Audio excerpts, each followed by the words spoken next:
Please welcome session moderator, assurance leader and member of the board of EY Spain, Hildish Eer Jonsdotter.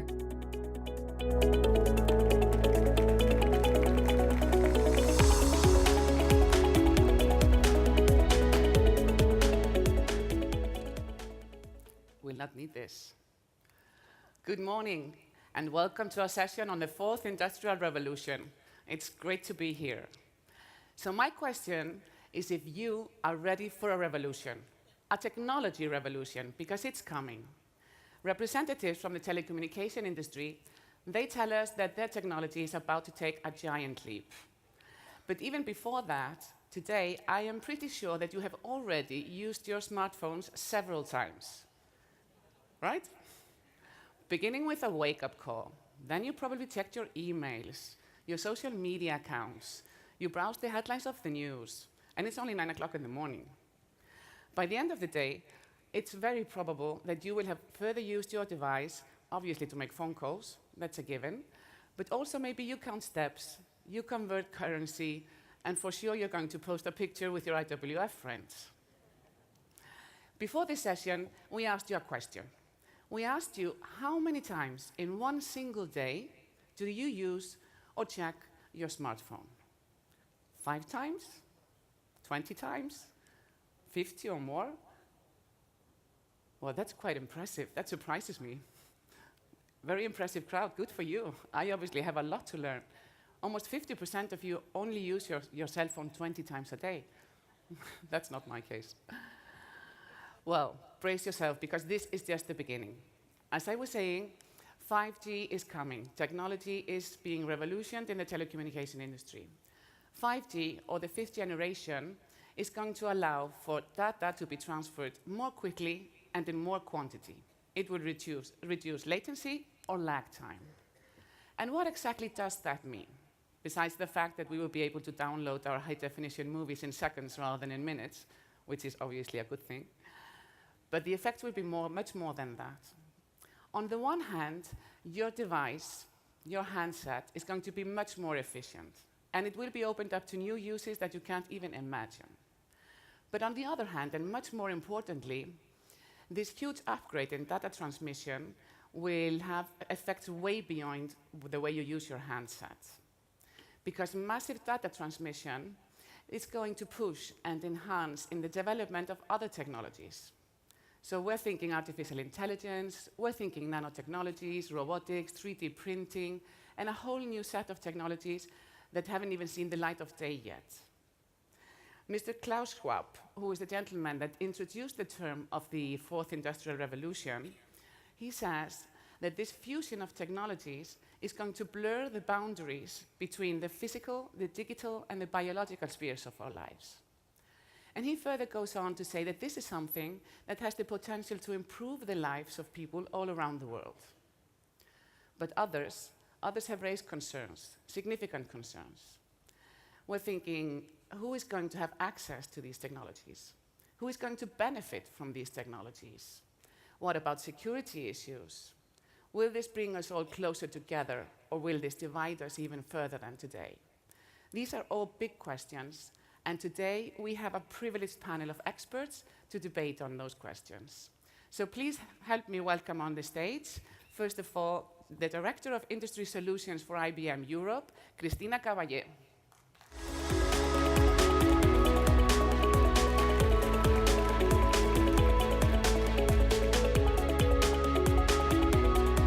Also with us today, the Senior Principal Engineer for Market Pathfinding at Intel, Maria Bezaitis.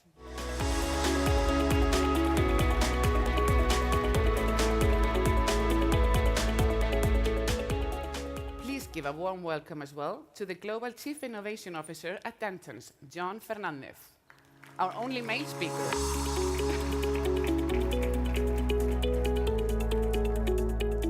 And last but not least, the Chief Strategy Officer of GSMA, the trade body representing the interests of mobile operators worldwide, Laxmi Akkaraju.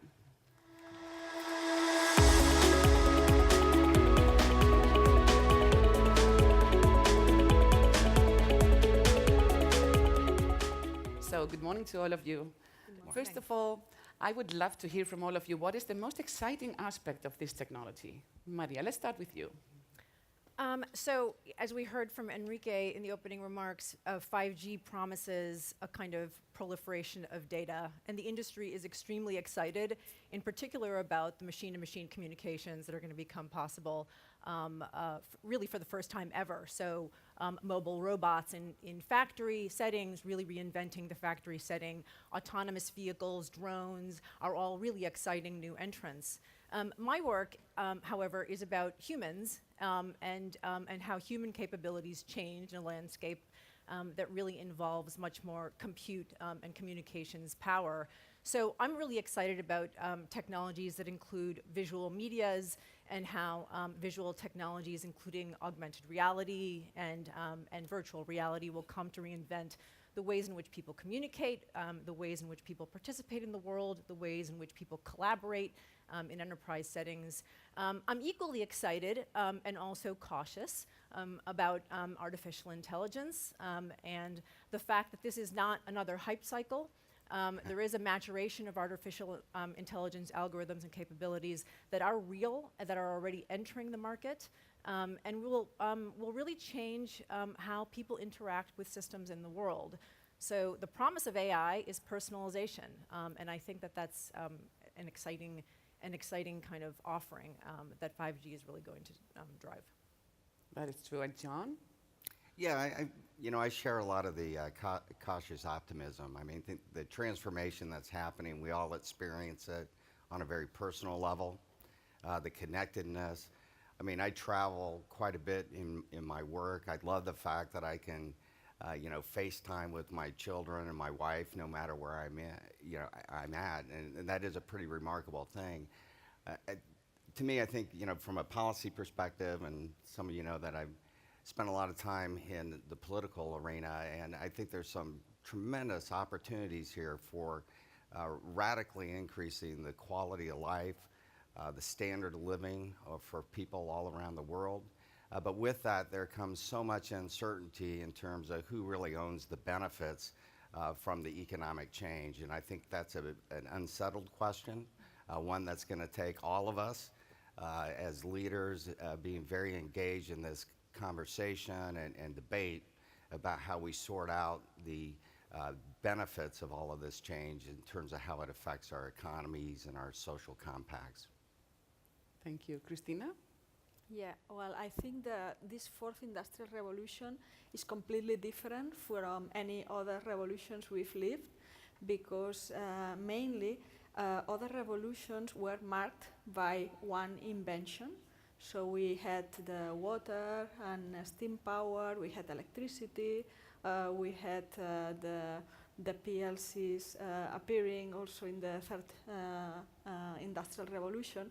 But now what is unique of the moment we are living in is that we do not have one single invention that marks that we are entering a new era, but we have a bunch of previously disjointed technologies that now are converging.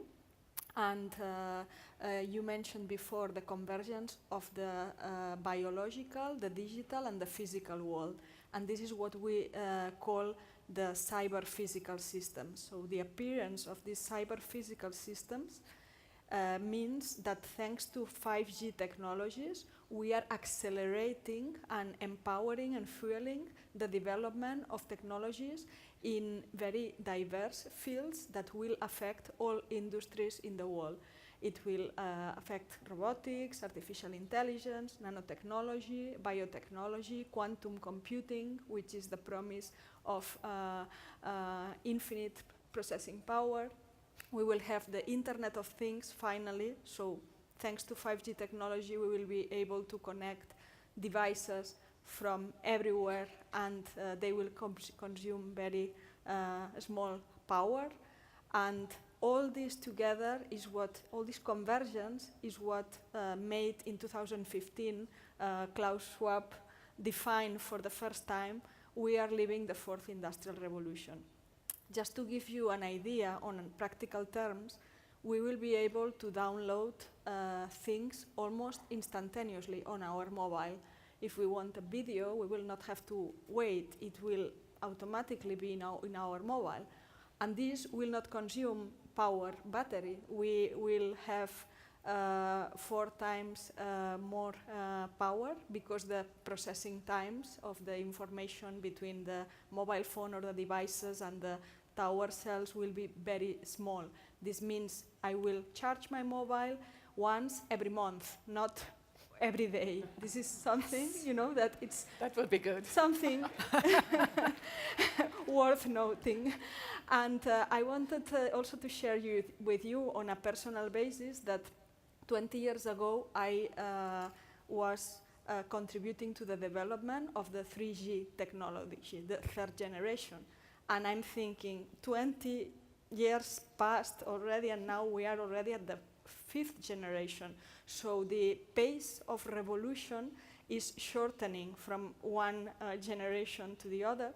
And another important point is that when I was working on the development of the 3rd generation, we were managing speed or bandwidth of 1 megabyte per second. And now with 5G, we are talking about between 1 gigabyte per second and 100 gigabytes per second, which means that we will have a speed between 10 and 100 times faster than the 4th G technology, which is the one we have nowadays on our mobile. So we will be in real-time communication all the time. That's really impressive, and obviously links very well to the mobile operators, Laxmi. It does. So I think the panelists have answered this question very well. I'm excited about many of the same things. And I think what I would emphasize is this combination of 5G, IoT, and artificial intelligence that together will give us a kind of a new world of intelligent connectivity.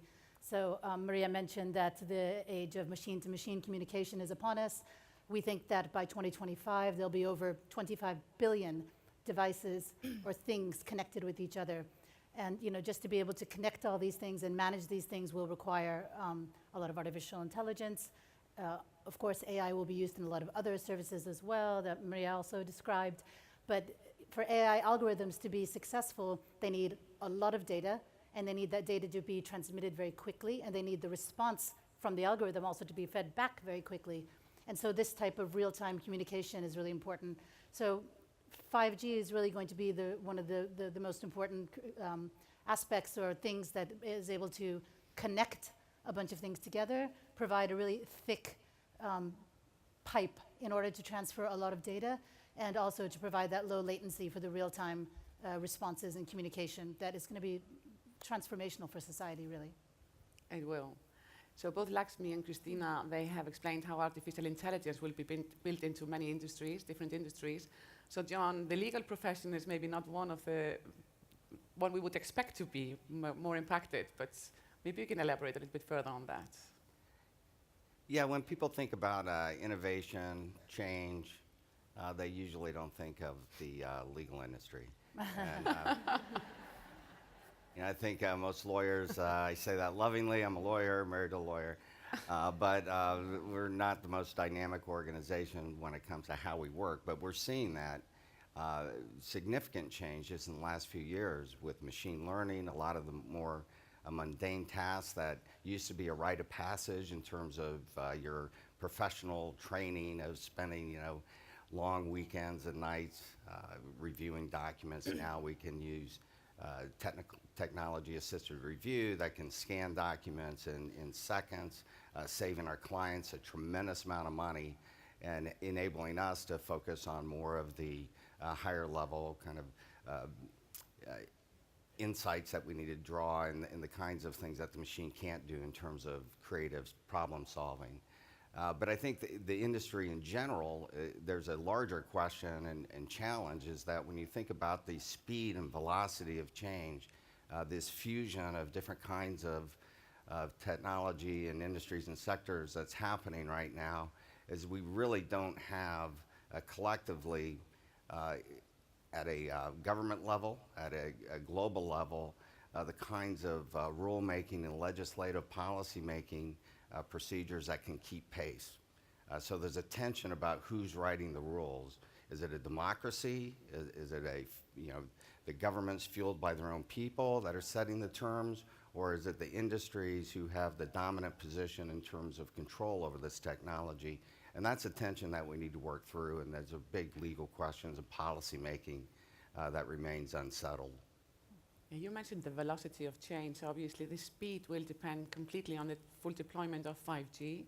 So a few weeks ago, your company actually hosted the Global Mobile Conference here in Barcelona, which is one of the biggest in the world.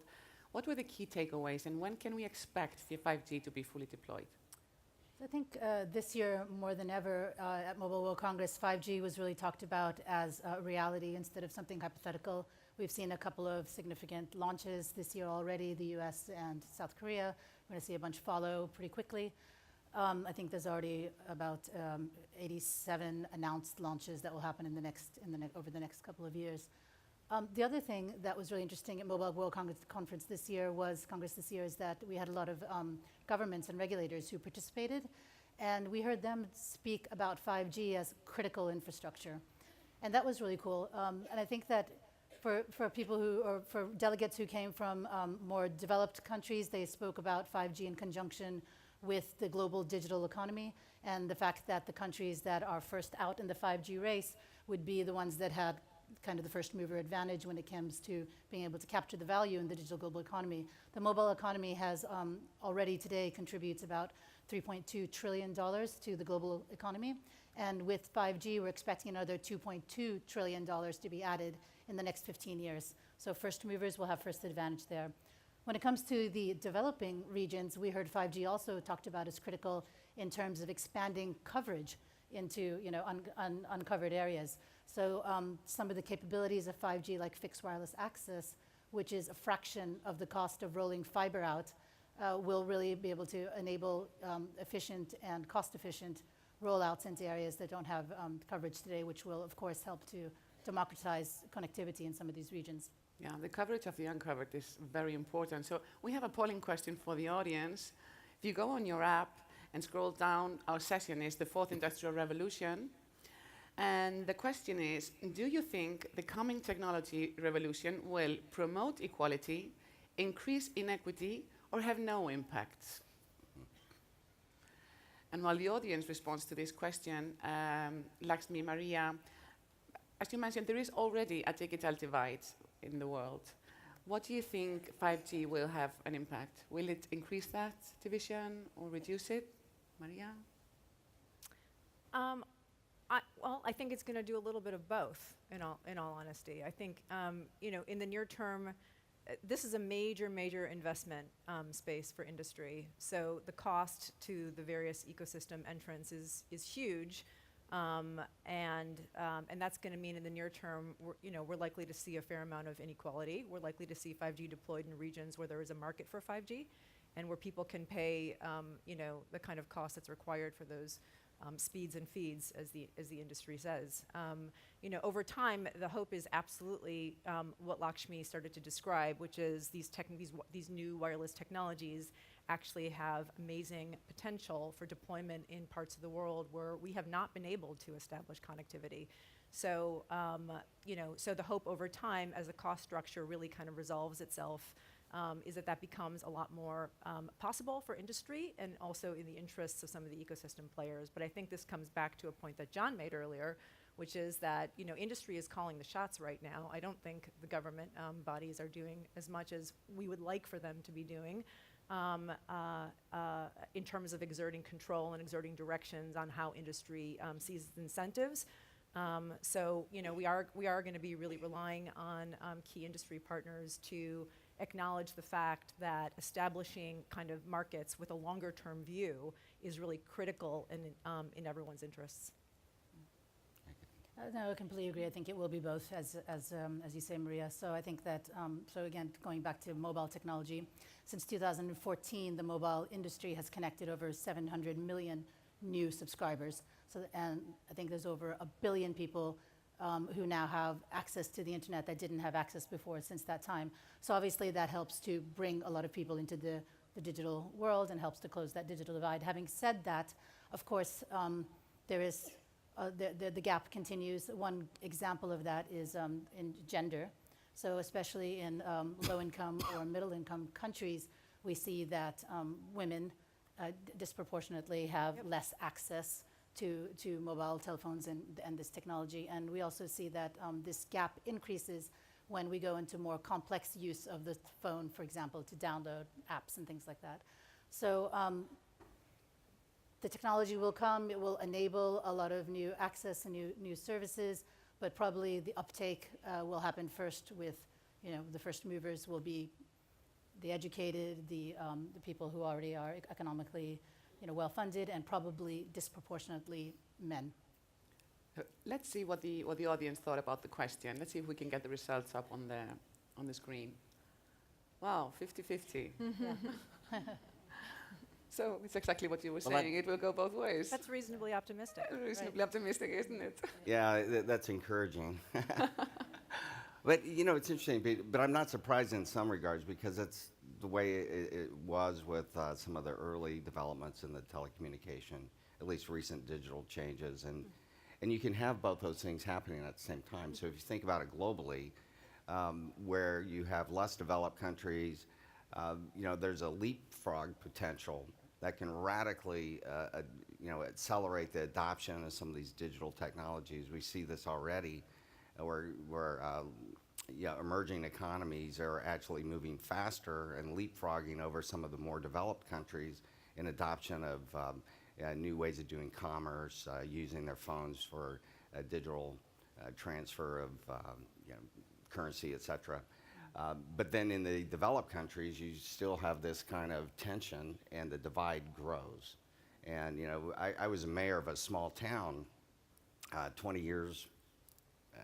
I'm being generous. It was probably more than 20 years ago. I felt really old. But we had, even then we had a big debate because we saw that the availability of fiber optics and high-speed broadband was a differentiator in terms of your ability to compete for employers who would be able to provide good-paying jobs. And being a small city in southern Indiana, which for those of you who are not from the United States, it's kind of in the middle of nowhere, getting industry to bring that technology to a small market was not going to happen because they had a battle going on for market share in the larger markets.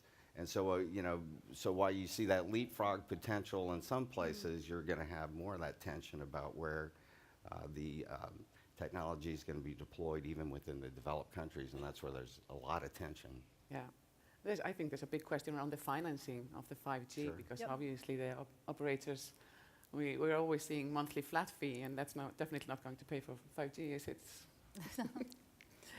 So moving to the technology part, Christina, we've seen how the Chinese competitors have become very much at the forefront of this race. How has that come to be? Well, on one hand, China wants to become the global manufacturer leader, and they have been, in the fourth generation, they have been investing heavily, much more than other countries. In fact, in their 2025 strategic plan, they announced that mobile wireless technologies and 5G technologies will be their key strategic priority. And then we have that the government controls all three of the mobile operators in the country, China Mobile, China Telecom, and China Unicom. This means that the government has been guiding these three mobile operators to invest heavily in trials, and they have already deployed 5G technology in several cities in China, and they have been doing this since 2013. So definitely they are focusing on being the leader or the leader global manufacturer and using 5G technology to underpin this leadership.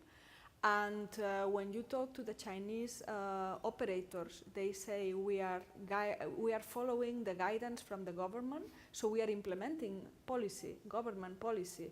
And this makes them have a different approach to competitive needs when we compare it to operators in Europe or in the US, where competitive needs make them struggle because they need to balance the level of investment, and then they might be investing at a lower pace. However, going back to your question, Hildur, I would say that who is leading right now the race, it depends on which criteria we use. Because in the US, Verizon, the mobile operator, already launched the first offering of 5G technology in October last year. And the other mobile operators in the US, Sprint, T-Mobile, AT&T, they are planning to do it throughout this year, 2019. While China will launch the first commercial offering of 5G technology in year 2020. On the other hand, I have to say that I see that China has the capability to ramp up the deployment of 5G technology nationwide. So not only to key cities, but in all the cities in China. And they have plans to have this done by 2023. So if we count right now with the information we have, who we believe will be the leader, it will probably be China, because they are planning to have by 2023 the full country nationwide under 5G technology, while in the US, in Europe, it will go slower. So that's the current situation, and of course we will see how entrepreneurship and creativity also have a role to play in this. Maria? I just want to build on what Christina started to describe. There is arguably no more fascinating a place to be watching right now around these technologies than China. And it is in large part due to what Christina stated, which is the very particular kind of partnership that we see between the government and industry. But it's also due to the fact that Chinese society is undergoing a massive transformation. So there is this kind of tension, and a generative tension between the government's role in the society and what is effectively an emerging middle class that China has never seen before. And so for the first time, we see a kind of privileging of the individual, and we see this enormously productive activity happening around artificial intelligence, which is both catering to the government's interests in safety and in a kind of sort of economic productivity, but it's also starting to introduce new values on the part of the citizens. My team has been doing work in China for the last 2 years, specifically looking at some of the facial recognition deployments, because certainly in urban China, facial recognition is ubiquitous. It's not just an access and check-in technology, but it is increasingly a technology that's being used for identification in enterprise and residential locations. And there are even some early experiments happening in the educational context to use facial recognition to understand affect and attention levels and engagement levels. So the US likes to point to China as a kind of other, as a place that is doing things that are not happening in the West. I tend to think that is not the case. There are probably more similarities than we'd like to admit. And so China is an amazing place to watch, really to understand what these trajectories are going to look like, and how some of these technologies are going to involve in confluence with the sort of social transformation that's taking place. It's very interesting that you bring up this comparison between China and the US, because the US argues that using Chinese equipment might pose a security threat. What do you think about that, John? A tricky one. Good luck. Well, I'm going to Be hopefully politically deploy correct. some of my political skills and dodge that question. No, I think they, it's a debate, right? And there's different views, and it's not just a U.S. perception of this particular company. There are other governments have, different views as well. But I think it does kind of point to one of the big challenges that all of this fusion of technology has, is that, people have, the whole cyber piece of this. And I don't want to go dark this early in the morning, but, when you start thinking about the changes in, warfare and cyber war and this different kind of battle between nation states over economic supremacy, there's a lot of cause for concern. And we have different kinds of concerns as a law firm, trying to protect our clients' data, trying to protect our law firm's data. We're under attack every second, just like every other company. So there's a lot of skepticism. I think there's a lot of paranoia, but well developed and earned concern about, if I plug into this particular system or somehow in some way, some industrial group or a state-backed industrial mercenary group going to, extract that data and either use it to gain economic gain or do damage to my company or my country. So these are big issues that a lot of people lose sleep over. Just to echo that, because Huawei or no Huawei, the fact that security and data privacy is now really at the forefront of all agendas, it's just super important in it. And as we've talked about with artificial intelligence and the progression that's happening there, it's going to become more and more important a lot quicker than we can imagine. So I think it's great that it's at the top of agendas right now. Yeah. Exactly. Yeah. And thinking about more international issues as well, it's not only the security, but it's also the allocation of the spectrum or the radio frequency, which is necessary to be able to deploy the 5G. It's difficult to do this locally. International cooperation will clearly be needed. Do you think we will be up to speed with that, Laxmi? So we are working on that right now. So obviously, international harmonized spectrum is really important for many reasons. First, just in order to be able to leverage the economy of scale. So, for example, consumer devices, if there are a lot of different spectrum bands out there, that will have to be able to support all the spectrum bands, and they'll become more expensive. And secondly, obviously, for interoperability and efficiency in that interoperability internationally. So I think those things are really important in order for 5G to reach its potential. But another thing that's equally as important is not just the type of bandwidth that's being assigned, but the amount.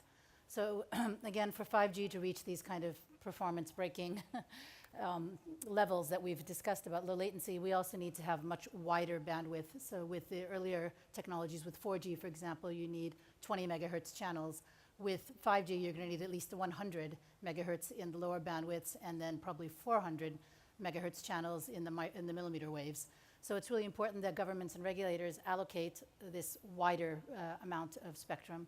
And of course, from the mobile industry side, and I think also from society's side, it's important that regulators and governments assign this spectrum or allocate it at a reasonable cost, because studies also show that the higher spectrum cost, the lower investments that operators are able to make into the infrastructure itself. And again, at the end of the day, it'll be the consumer that has to that ends up paying for it. So I think that it's really important that spectrum is assigned, consistently, internationally, as well as that the right amounts are assigned, and that it's assigned or it's allocated at the right price points.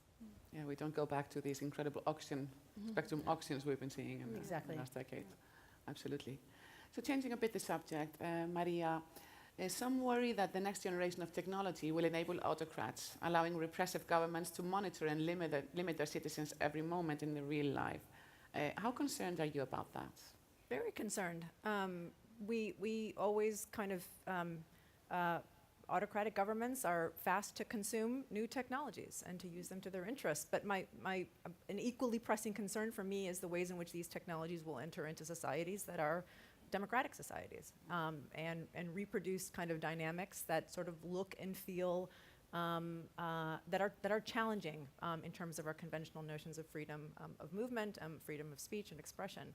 And for me, this is a really kind of careful line to watch, because I don't think that the answer is to say, let's put an end to facial recognition and smart camera infrastructures. I think that there is an inevitable momentum of these technologies into our world.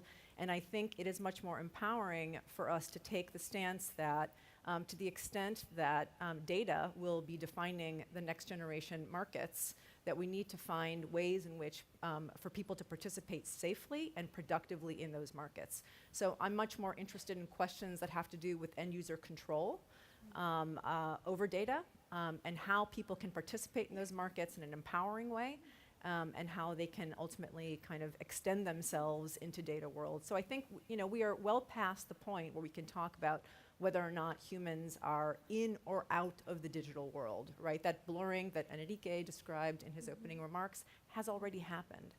And for those of us who have young children, we see them growing into a world that is completely different from the world that we grew up in. So I think we need to some extent, embrace that and then return to the question of how do we stabilize notions of human agency? How do we grow people in this new world in ways that will be productive for all? And how do we leverage it as opposed to insisting that it's something that we should kind of stay outside of? The educational point of this is so important. Do you think in general that our current school system and educational system is preparing people for the life they will live in the day of tomorrow? Not at No. all. Not at all. We should have had a polling question on that one. So, it's kind of interesting, but it's not just about, are we preparing people for jobs? I mean, that's certainly important. But are we preparing society for change? I mean, what's the point of all this? I mean, it's great that we can have incredible technology that can speed up how we do work, how we make, our companies more efficient, et cetera. But at the end of the day, what's the point? And so I think as we think about all these questions, it's the agency over who controls data. It's not just the end user, but it's the front-loaded creator of the data, who owns it. And how are we going to deal with the benefits of this change? And I think education is certainly part of it, but I think there's a much larger question around, what does the new social compact look like? The changes that are happening in the economy as it affects people really tend to be very polar. There is job growth right now at some of the lower skilled areas. There's phenomenal job growth at the higher growth areas, but we've lost the middle. And that middle used to be the biggest engine of economic power, of quality of life, enabling families to think about the future in an important way. That hollowing out of the middle is having a huge social impact. And so I think the large question that we all have to be involved in is what does this new social compact look like? And is all this change going to be for the benefit of humankind, or is it going to be just for the benefit of the most wealthy who control all of this? And that's a real tension. And I'm an advocate for change. I love all this stuff. I think it's exciting. But the policy person in me worries about it. We see so much underlying conflict today around the world, and the source of it is this sense of people being completely out of control of their own destiny. They see technology change, they see inequality in wealth change, and there's a sense of none of this is for me. And I think companies, governments, all of the non-governmentals, we have to collectively work together to address that issue, or it could create a bad environment that undermines all of the potential benefit of these very exciting changes in technology and the fourth industrial revolution.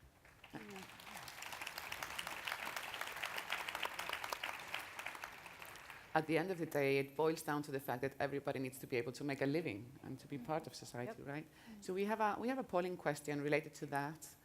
If you would like to vote, the question is, do you think workers will be able to adapt to the coming technology revolution? Yes or no? Yes or no? It's an easy one. Christina, I liked how you put into context before the different 4 revolutions we have gone through. Do you believe that the impact of this 4th one is going to be bigger, profounder than in the others? Yes, absolutely. This revolution is unprecedented, and because we are taking all these disjointed fields and amplifying one another, we have the responsibility somehow to rewrite the world. And we know that by 2025, half of the jobs that we will need do not exist yet. So this means that businesses and governments will need to adapt to the changing nature of work and focus on training the people for the jobs of tomorrow. And this is surfacing a lot of questions between the relationship between human beings and machines. And I work at IBM. We have a very positive technological view on how this relationship between human beings and machines will work. And we believe that connecting the human brain to the power of such an amazing machine like quantum computing, for example, will help the human to have more intelligence, will help the human to have the possibility to live a virtual world or live a simulated world that will help the individual to focus more complex issues in his daily life or at the workplace.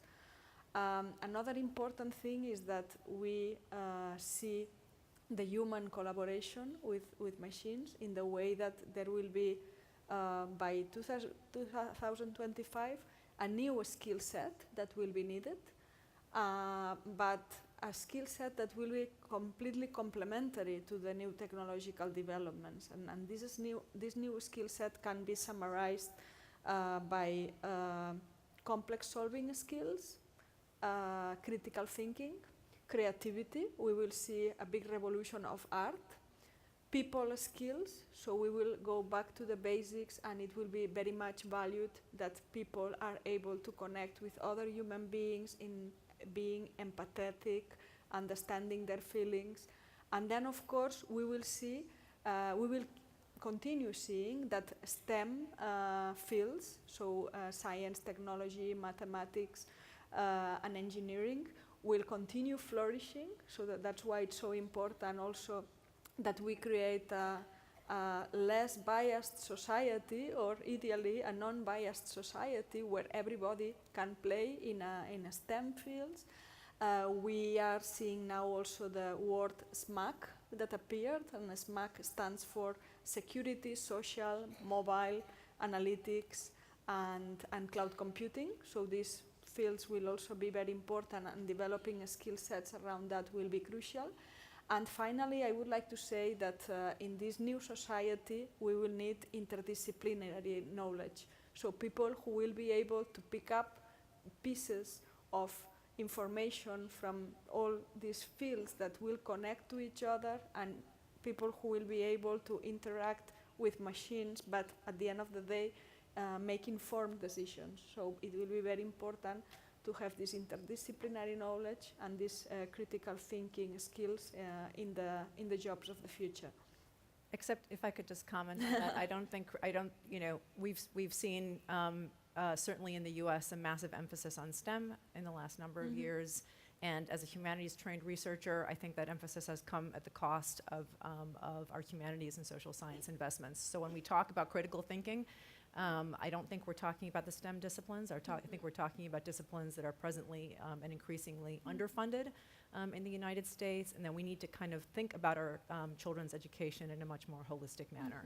So I'm not a strong advocate of teaching our kids to code. I'm a strong advocate of getting our children to sort of read literature and learn about history and be deeply invested in that in terms of their liberal arts educations. And I think we have a lot of work to do in the United States around that particular topic. Yeah. I think that deserves an applause.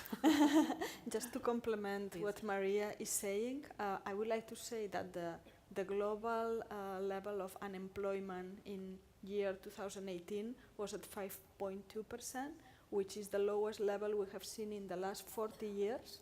But now we are also seeing that we are living the record time of adoption of artificial intelligence.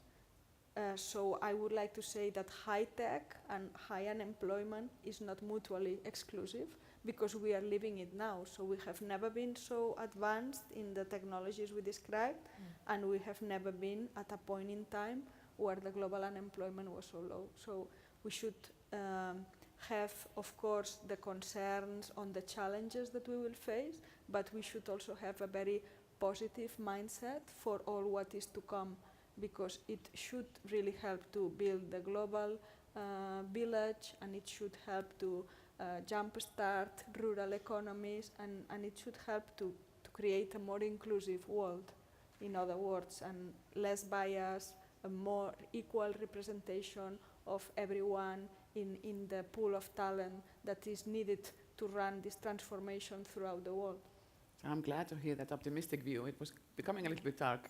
But we, but we asked you if you think that workers will be able to adapt to the coming technologies, and let's see the answers to that.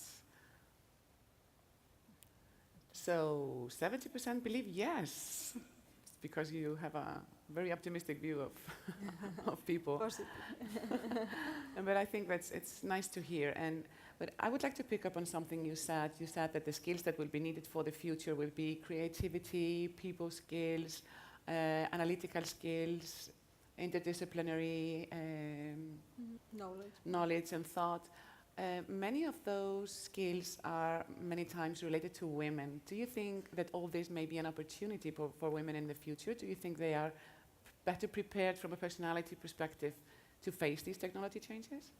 Yes, absolutely. I think all skills will be needed, no matter the gender, the race, the religion, because we will be at a lack of skills. So we will have, for example, in security, we will have like 1.8 million unfulfilled jobs.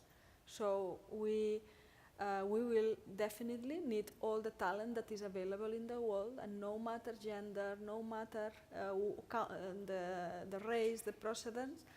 And I believe the governments need to help us, as we mentioned before, to rethink the education system. So we will live in an era where we will have lifelong education. So we will be educating our next generations from the day of birth until they die, because constantly we will be having to adapt to new environments, and the pace of change will dictate that. What will be very important is that governments adopt models such as the one we have in Denmark, for example, where they talk about flexibility and security, flexicurity, which means security for the unemployed, and the flexibility to be continuously trained, and this means the government is heavily subsidizing lifelong training, so that you can get trained in any discipline you believe that will be important for your future. And then going back to your initial thought, I think this flexibility and this freedom should enable us to really rewrite the norms at the workplace. So give more freedom to the employees, give more work-life integration, balance, whatever we want to call it. But I think now it's the time to redefine the rules of the game. And we do not want, for example, that artificial intelligence has the bias that we have, because we come from a generation where at school we did not see girls playing with robots, for example. So it's now the time, if our artificial intelligence, our technologies boost equality, we will be in a much better world. We will improve our standard of living, and we will improve our economy, and we will be all more equal, and the systems will be more inclusive. And I think this is what governments and enterprises together need to ensure for the future. But artificial intelligence opens up a lot of legal questions, doesn't it, John? Very quickly. Sure. Yeah. Well, I guess the point that was just being made is like, who writes the code? I mean, the machine doesn't do it on its own, so there's a lot of bias that can be put into the system, the algorithms, and that's got to be a very open, transparent process. It will. So I think it's time to take some questions of the audience. There are microphones in the back, I believe. Wow, there are a lot of people that would like to make questions. I'm not surprised by that. Thank you. So, women over there. Good morning, I'm Gail Golden from Chicago. About 30 years ago, I heard the medical director of a research institute use the term wetware, by which he meant we have hardware, we have software, and we have biological material. And he was talking about the direct connection between human tissue and computing power. I didn't hear you talk about that this morning, and I'm wondering, I haven't heard the term wetware ever since, by the way, but I'm curious to know whether that plays a part in the revolution that you're talking about. Yeah, I can take this one. The term you used refers to connecting the human brain with a computer, and this can help in many ways. It can help prevent diseases, it can help for early detection of diseases, it can help to give your brain more processing power, but of course your brain with more processing power, if you don't put together the human problem-solving skills, it's useless. So what I mean is that it will be a way to augment intelligence, to give safety in the healthcare world, because these machines connected to your body will be able to make your body more intelligent, more efficient, faster, but still the human nature needs to be something preserved, because without having this critical thinking or these human problem-solving skills, we are not anymore human. So that's why it's a little bit, from the ethical point of view, there is a very thin line that we don't want to cross, and that's why there are legal frameworks that are being developed to protect that.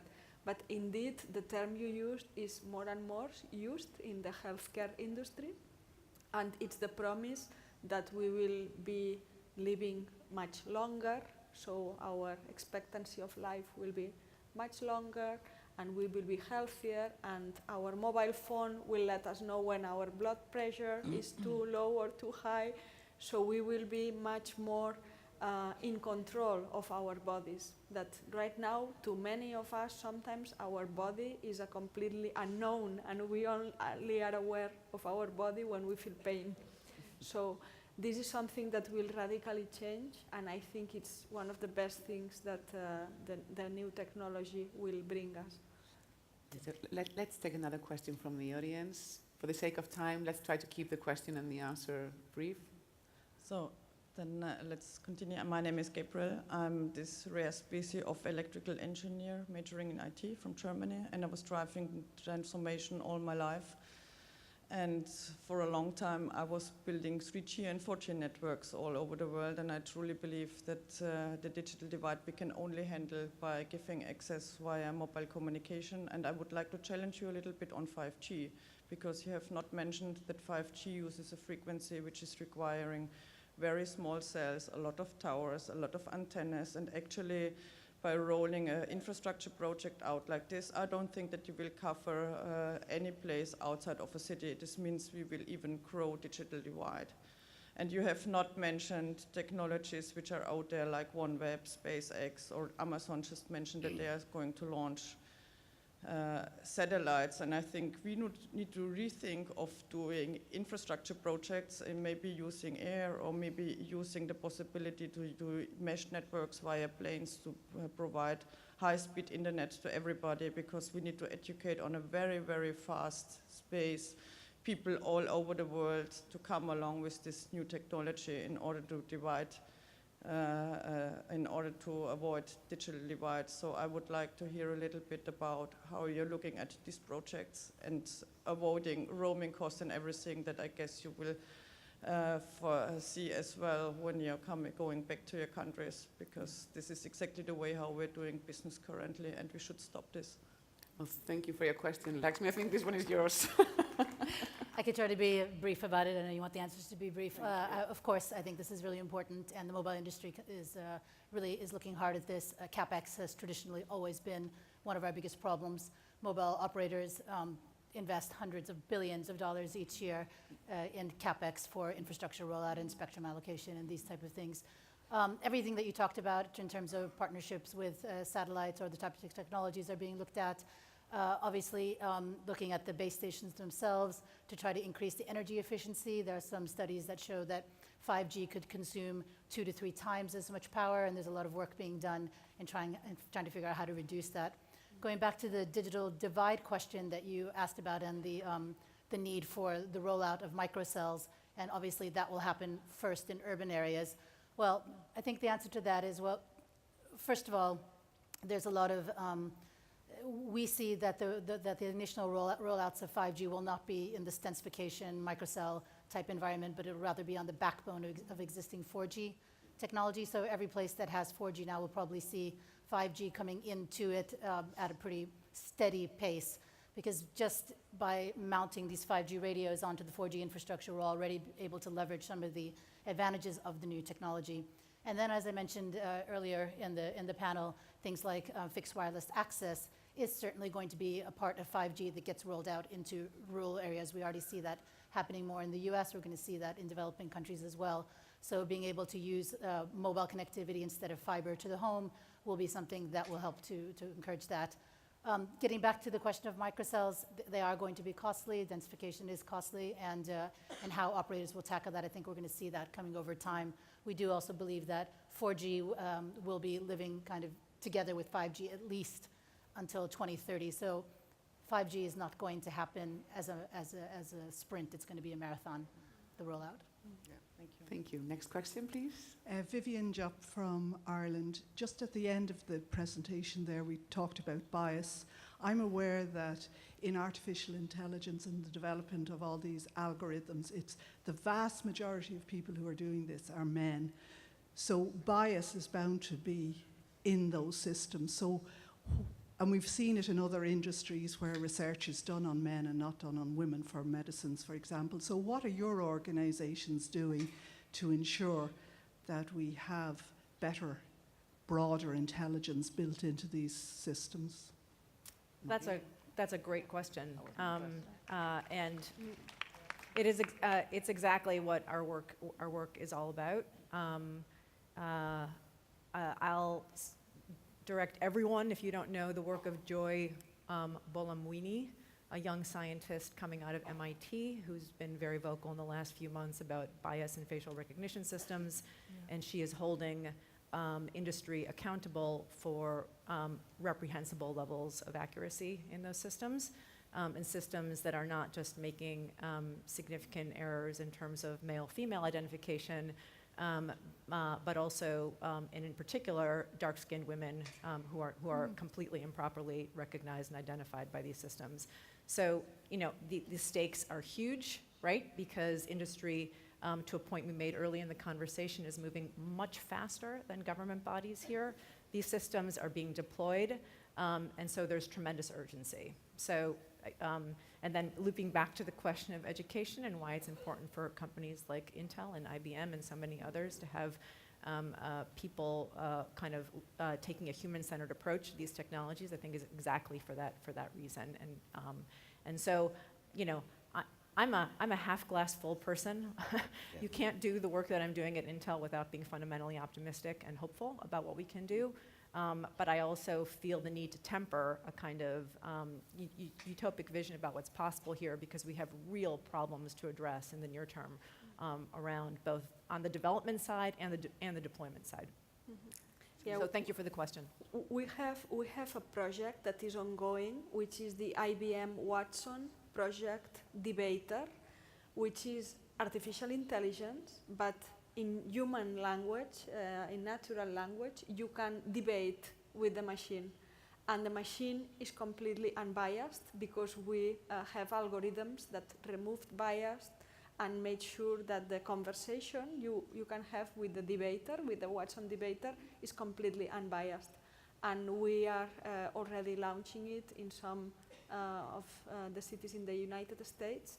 It's absolutely amazing. So if you go online and you just put IBM Watson Project Debater, you will see the kind of conversations we want to have without bias, taking into account the human feelings. So it's really impressive, and I'll also I would recommend it. Just to support what IBM is doing here, back to the work of this researcher, Joy Buolamwini's work, when she took Microsoft, Amazon, Face++, and IBM to task for their technologies and their deployments.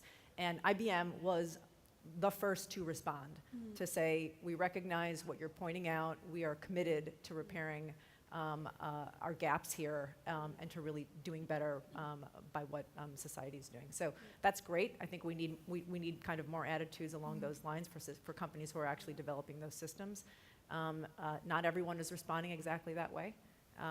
You know, but I think when there's more debate and discussion, right, coming from researchers, coming from academia, coming from grassroots organizations, there's a better chance to really hold industry accountable for what it's making. Thank you. So we have time for one more question. Please go ahead. Good morning, Brenda Pope from IWF Barbados. My question follows on from the previous question related to specifically about bias from a male-female perspective, though. I wanted to take up what John had said about the algorithms and a concern as to, as we have the development, how can we be sure and how can we maximize our more girls in the STEM to ensure that some of the focus what one of the other panelists spoke to about the need for the critical thinking and the more female approaches to thought to be present in the developments. Yeah. I don't think it's just a STEM issue. I think it's about the data sets, right? Yes. So algorithms are trained with data sets. Those data sets can be scrutinized. We can look to see what kinds of participants are pulled into the data sets that are being used to develop the algorithms. That's, the conversation has to start there, right? So are these data sets using lots of white men, right? Or are they using a kind of population that's more representative of, that's simply more representative? So I would ask you to kind of pull that into your kind of reflections as well. So we're now moving towards the end of this session, but I really wanted to ask you one last question to all of you. So for my daughter, as a consumer, what is the single fact that's most important to know about these new technologies? Laxmi. What a consumer can expect? Well, if we're talking about 5G, I think in the short term, consumers can expect that their existing applications will become richer. They'll become more dynamic, they'll become more visual, so we'll see a lot of that. But I think in the long term, or maybe even the medium term, depending on how fast the ecosystem embraces the capabilities of this technology, I think the consumer can expect to expect the unexpected. So I think there'll be new applications, I think there'll be new services, there'll be new business models for both consumers and enterprises. You can just imagine that we couldn't expect things like your Snapchats or your Google Maps on 3G. We couldn't expect the whole sharing economy that then became enabled by 4G. So I think in 5G that we can expect to see new services being deployed. Thank you. John? Single most important thing. That's a tough question. I think the most important thing might be something that I think Bill Gates said several years ago about how we often overestimate the impact of change, but we underestimate the speed of change. And I think we're in this period of, I think, very exciting time, and that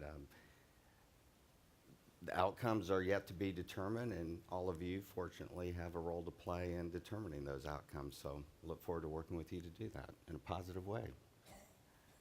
Christina? Yeah. So I would like to close this final question with a reflection on cybersecurity. So we are talking of all this big revolution that we will all experience in our lives, and we need to be aware that we have a big cybersecurity challenge.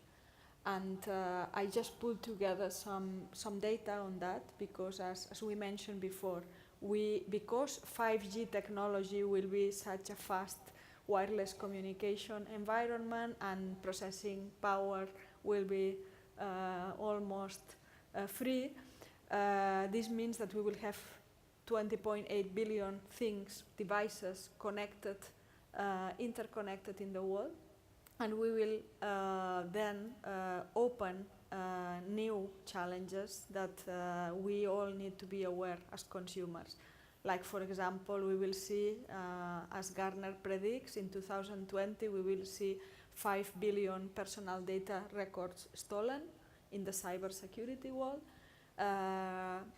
What does it mean? It means that it will cost $6 trillion annually to the world, all this lost data. And in Europe, we are seeing already some regulatory framework that was put in place in May last year, the General Data Privacy Regulation, GDPR, which is putting very strong fines to companies that do not take care of security when offering services to clients. And this means the fines right now are between 2% and 4% of the revenues of those companies that are not following the GDPR in Europe, or in countries that operate in the data exchange with Europe. We are seeing also in the US that are some initiatives to implement such a similar regulation. And for example, we should not forget what happened in the US with the company Equifax, that suddenly overnight lost data, clients' data, and this data has mysteriously never appeared. So that's why also in the US they are working on implementing a similar regulation as GDPR. And finally, I would like to note as well the shortage of skills. So we as consumers need to be very conscious on data privacy, the legal framework, the cybersecurity threats we will have, and adapt our behaviors to this revolution. But of course, we have very positive things ahead. We have the opportunity to rebuild things in a much inclusive way, in a much equal way, and we have the opportunity to see the global economy flourish at an unprecedented levels. But of course, we need to be very aware of the challenges, and as consumers, each individual, we need to contribute to make sure that we have certain structure to manage the challenges. Thank you, Cristina. And Maria, you get the last words. I'll bring the conversation back to our personal data. 5G markets will depend on, they will monetize our personal data. At the end of the day, we should benefit. Yeah. So thank you. I just want to ask you to thank all of our magnificent panelists, Laxmi, John, Maria, Cristina. So we will take a quick break now, and then please join us right back here for a new session on Fashion Forward with my friend Maria Eugenia Girón. Thank you.